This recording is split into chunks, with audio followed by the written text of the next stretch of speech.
Hello viewers, আসসালামু আলাইকুম। আশা করি সকলেই ভালো আছেন। মাস্টার অফ গ্রাফিক ডিজাইন ক্লাসের প্রথম ক্লাসে আপনাদের সকলকে স্বাগতম। আজকে আপনাদের সাথে যে বিষয়টি নিয়ে আলোচনা করব সেটি হলো অ্যাডোবি ইলাস্ট্রেটর ইনস্টল দেওয়ার পরে প্রথমে আমাদের যে কাজগুলো করতে হয় সেটি হলো নিউ ডকুমেন্ট সেট আপ করতে হয়। সো নিউ ডকুমেন্ট এবং কালার সিলেকশন, কোন ডিজাইনের জন্য বা কোন ফাইলের জন্য কোন কালার সিলেক্ট করতে হয় এবং ব্লিড কি, এই বিষয়গুলো নিয়ে আজকে আলোচনা করব ইনশাল্লাহ।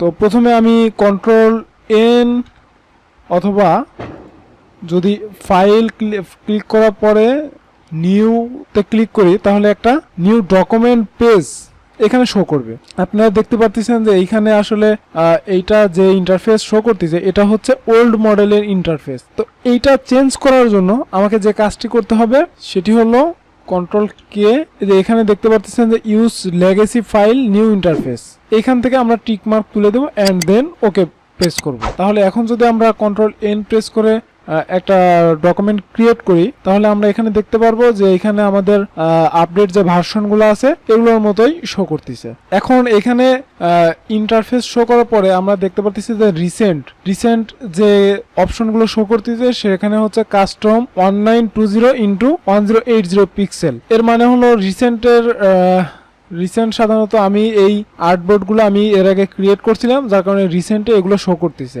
এরপর আমি যদি সেভে যাই, আমার সেভড কোনো আর্টবোর্ড সেভ করা নাই। যদি মোবাইলে যাই তাহলে দেখবো অনেকগুলো আর্টবোর্ড এখানে শো করবে, iPhone 6 plus, iPad pro, iPad retina, Android 1080। সাধারণত অ্যান্ড্রয়েডের যে ভার্সনগুলো হয় 1080, এগুলো সাধারণত অ্যাপসের ইউআই ডিজাইনের ক্ষেত্রে এগুলো প্রয়োজন হয়। প্রত্যেকটা ডিজাইনের মেজারমেন্ট সবার আগে, মেজারমেন্ট সাধারণত কয়েকভাবে করা যায়: পিক্সেল, পয়েন্টস, পিকাস, ইঞ্চি, মিলিমিটার, সেন্টিমিটার।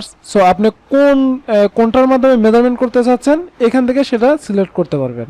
সাধারণত আমরা পিক্সেলেই অধিকাংশ ডিজাইন করে থাকি। এরপর আপনি ওরিয়েন্টেশন কোন দিকে রাখতে চাচ্ছেন, ভার্টিক্যালি নাকি হরিজন্টালি, সেটাও এখান থেকে সিলেক্ট করতে পারেন। আর্টবোর্ড আপনি কয়টা নিতে চাচ্ছেন, এখান থেকে যদি দুইটা নেন তো দুইটা আর্টবোর্ড শো করবে। আমি একটা আর্টবোর্ড ক্রিয়েট করে দেখাচ্ছি। প্রিন্টে গেলাম, প্রিন্টে গিয়ে A4। এখন এখানে যদি আমি তিনটা আর্টবোর্ড দেই, দেখেন এই যে এখানে তিনটা আর্টবোর্ড শো করতেছে। এরপরের যে বিষয়টি সেটা হলো ব্লিড কি। ব্লিড সাধারণত প্রিন্টিং যে ডিজাইনগুলো হয় এগুলোতে ইউজ করা হয়। ব্লিডের কাজ হলো একটা ডিজাইন করার পরে আপনি প্রিন্ট করলেন, প্রিন্ট করার পরে এটাকে তো পেজটাকে তো কাটতে হয়। সো কাটার সময় আপনি ডিজাইন যেন নষ্ট না হয় এই কারণে আপনি ডিজাইনের চাইতে একটা নির্দিষ্ট পরিমাণ জায়গা বা স্পেস একটু বেশি দিতে হয় যেন আপনার ডিজাইনের কোনো ক্ষতি না হয় কাটার পরে।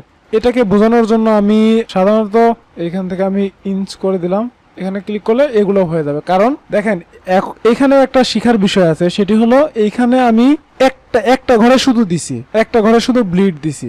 এখন শুধু টপে ব্লিড দিছি, এখানে কিন্তু বটম, লেফট, রাইট চারপাশেই কিন্তু ব্লিড নিয়ে নিছে। এর কারণটা কি? এর কারণ হচ্ছে এই যে একটা ঘর আর একটা ঘরের সাথে এখানে লিঙ্ক করা আছে, যার কারণে একটা ঘরে দিলে বাকি তিনটা ঘরেও ব্লিড নিয়ে নিচ্ছে। এখন এখান থেকে যদি আমি আনলিঙ্ক করি তাহলে এখন যদি আমি এখানে 0.30 যদি দিই অ্যান্ড দেন এখানে যদি ক্লিক করি তাহলে দেখতে পারবেন যে এখানে 03 আছে, এখানে 0.25 আছে।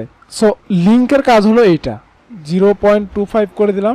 এরপরে আসি কালার মোড। আমরা অনেক সময় কনফিউজ থাকি আসলে কোন কালার মোড ইউজ করব।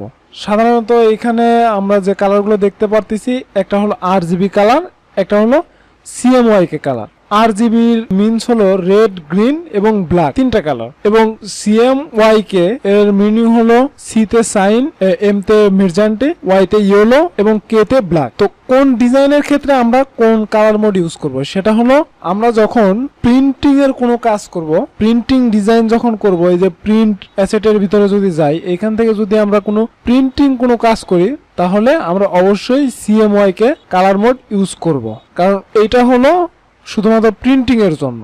আপনি RGB কালার মোড দিয়েও প্রিন্ট করতে পারবেন, তবে CMYK হলো প্রিন্টিং এর জন্য সর্বোচ্চ কালার মোড। আর RGB যে ক্ষেত্রে ইউজ করবেন সেটা হলো ফিল্ম এন্ড ভিডিও, অর্থাৎ আপনার ওয়েবসাইট অথবা ভিডিওতে ইউজ করার জন্য আপনি RGB কালার মোড ইউজ করতে পারেন। এরপরে আমি যদি মোর সেটিংসে ক্লিক করি তাহলে এখানে দেখতে পারতেছেন যে স্ক্রিন PPI রাস্টার ইফেক্ট আসলে আপনার কত দিব। এখানে দেখতে পারতেছেন হাই আছে, মিডিয়াম আছে, স্ক্রিন আছে, 72 PPI আছে, 150 PPI আছে, 300 PPI আছে। সাধারণত এগুলো আমরা জেনারেলি 72 PPI তেই রাখবো। এরপর ট্রান্সপারেন্সি গ্রিড এখানে যদি ক্লিক করি, মিডিয়াম আছে, লাইট আছে, ডার্ক আছে, এটা যে কোনো কালার আপনি দিতে পারেন। এখানে মিডিয়াম আছে, এখানে যদি আমরা ডার্ক করে দিই তাহলে ডার্ক হবে, যদি লাইট করে দিই তাহলে লাইট হবে, রেড করে দিলে রেড হবে। এবং preview mode default pixel over print আমরা এটাকেও ডিফল্টে রাখবো।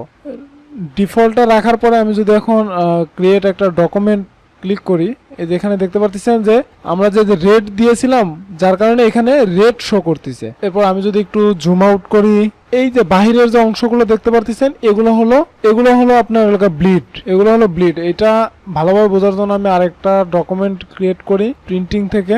এখান থেকে আমি এখান থেকে ইঞ্চ করে দেব 25 ইঞ্চ এন্ড দেন ক্রিয়েট। এই যে আমরা সাধারণত যে ডিজাইনগুলো করব আমাদের ডিজাইনগুলো থাকবে সাধারণত এই পর্যন্ত। এটা মনে করেন আপনার ডিজাইন, এটা আপনার ডিজাইন, আপনার এটা হলো আর্টবোর্ড, অ্যাকচুয়াল পেজ হলো এইটা। এখন আপনি যখন প্রিন্ট করবেন, প্রিন্ট করার পরে তো আপনার কাটতে হবে। দেখা গেল যে আপনার এই পর্যন্ত কেটে ফেললো, এই পর্যন্ত ধরেন কেটে ফেললো। আমি বোঝার ক্ষেত্রে আরেকটি আর্ট শেপ নিচ্ছি, এটাকে ধরেন এই পর্যন্ত আপনার কেটে ফেললো, তাহলে তো আপনার ডিজাইনটি কেটে যাবে। আর যদি ব্লিড যদি থাকে তাহলে ব্লিড থেকে যদি আপনি একটু ভিতরেও যদি কেটে ফেলে, এই পর্যন্তও যদি কেটে ফেলে, তাহলে কিন্তু আপনার ডিজাইনের কোনো ক্ষতি হবে না, হয়তো ব্লিড থেকে সামান্য অংশটুকু কেটে যাবে। সো ভিউয়ার্স, আজকের আলোচনা এই পর্যন্তই। পরবর্তী টিউটোরিয়ালসে আপনাদেরকে কয়েকটি টুলসের কাজ শিখাবো, যেরকম এখানে সিলেকশন টুলস আছে, ডিরেক্ট সিলেকশন টুল আছে, ম্যাজিক ওয়ান টুল আছে এবং ল্যাসো টুল আছে। এখান থেকে আমরা 3টি অথবা 4টি টুলস নিয়ে আলোচনা করবো ইনশাআল্লাহ। ততক্ষণ পর্যন্ত ভালো থাকুন, সুস্থ থাকুন, আল্লাহ হাফেজ।